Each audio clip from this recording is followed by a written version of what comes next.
Well, hi, welcome to Schenectady today in and around the Capital Region. And if you notice the fireworks, it's because our 16th anniversary. We have been on the show 16 years, bringing such wonderful guests to our stage and to you, our community. All of these guests make our community a better place to live in. They're working very hard for many organizations, and we're only going to be talking about a few today. And here we are back again, and with me I have two guests from Community Caregivers of Albany. What would we do without people that are willing to step up and make sure that people can stay in their homes, stay happy, and I guess healthy too? So Kathy Burbank, you are the executive director. Correct. Tell us a little bit about Community Caregivers. Community Caregivers was started 20 years ago by a group of neighbors and also churches in Altamont, and that was the whole premise, was neighbors helping neighbors stay in their homes. And that's what you still do that? 20 years later, that's what we do. We do non-medical services, and we get volunteers to help clients stay in their homes and stay independent. And you're the program director, right? Yep. And what does a program director do? I know you're not doing programs, but I mean, you're trying to facilitate, I'm sure. Right. We do some programs, because that's something else that we do, is community education programs. But our programs are the services that we bring to the clients. So what I do is recruit volunteers, do intakes with the clients, meet with the clients in their homes, do assessments, kind of get the whole picture of what their needs are. And what are some of the needs that people would present you with? We get a lot of requests for transportation. That's certainly our biggest service that we provide. A lot of people who are not able to drive anymore. And is this gas is expensive. Who pays for the gas? The volunteers. The volunteers. The volunteers their own car and their own mileage. That's just like people that help on the show here. I know what that's like. Yep. Yeah. So, okay, so that's one, is transportation. Right. We have a lot of volunteers who go out and help people with grocery shopping, people that can't get to the stores themselves or who need somebody to go with them to the stores. So they escort and help people to be able to still get their own groceries or shop from a list for them. We have a lot of volunteers who like to go out and visit with people who are home alone and don't have their family is working or not nearby, just a purely social companionship. Have that social contact. Yeah. And a lot of times that really develops into much more, so that they're coming over once a week to visit, but then they also help with, maybe this needs to be fixed in the house, or maybe you can run an errand to the store. They almost become a kind of surrogate family. Their person, right. Their caregiver. Do you find that the people that you are dealing with that are in need, are they savvy with computers? I mean, because it seems to me that would be a really good piece. Yes. Yeah, we have a real mix. I mean, some people do use the computers and some don't, and we've talked about that a lot at the agency. Is there a way to bring that technology out to the people and match it with some of our younger volunteers who can teach them how to use it?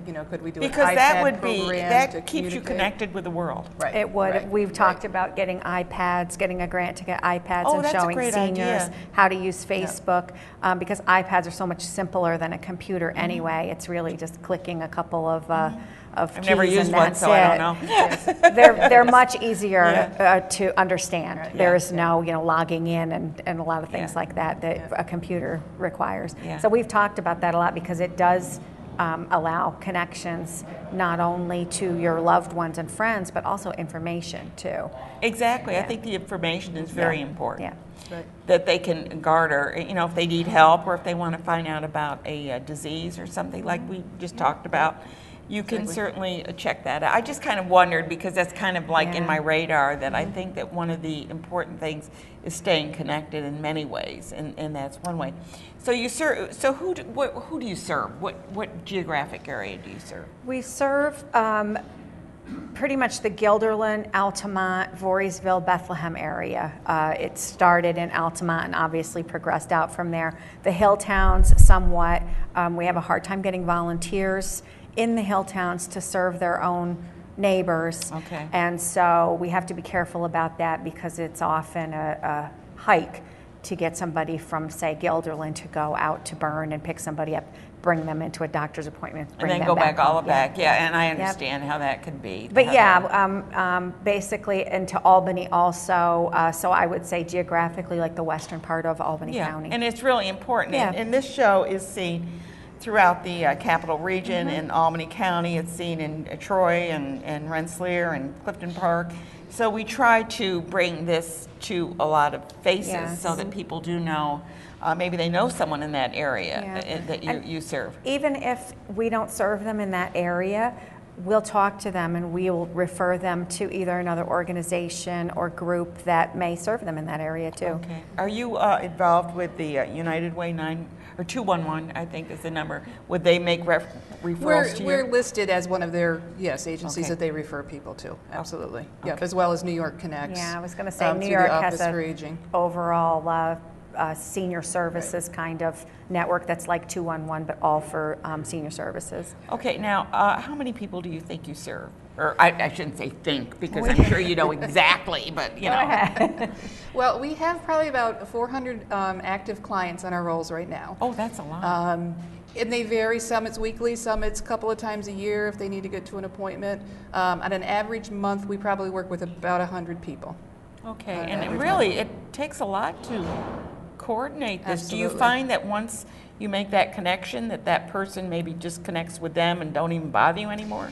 No, that doesn't happen a lot. We try not to let that happen. We try not to let that happen. It does happen, and sometimes that happens in a very healthy, good way, and that relationship moves to the next level.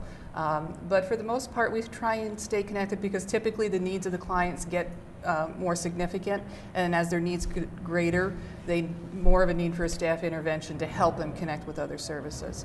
So for transportation, it's pretty much we are doing that on a weekly basis, connecting with drivers. You've got a big job. I do have a part-time transportation coordinator who does a fabulous job on a weekly basis connecting all of the transports. And then the other types of services we do on an ongoing basis as the need comes up, and we stay involved. If you want to learn more about Community Caregivers, they do have an office. You could probably stop by there, but they'd probably rather you just go to their website and check it out and give them a call if you know someone who might need some help. Do you prefer that the person themselves call you or a family member call you?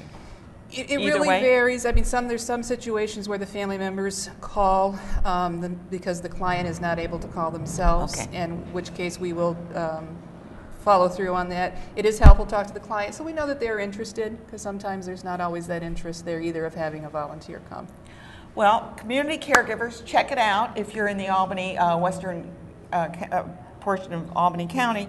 But if not, give them a call anyway. I'm sure they'll be able to give you some guidance, or call maybe 211 or whatever. But you're going to those services are available. You don't have to give up your home. If you can still stay there and get some help, what better way to flourish is to stay in your own space. Yep.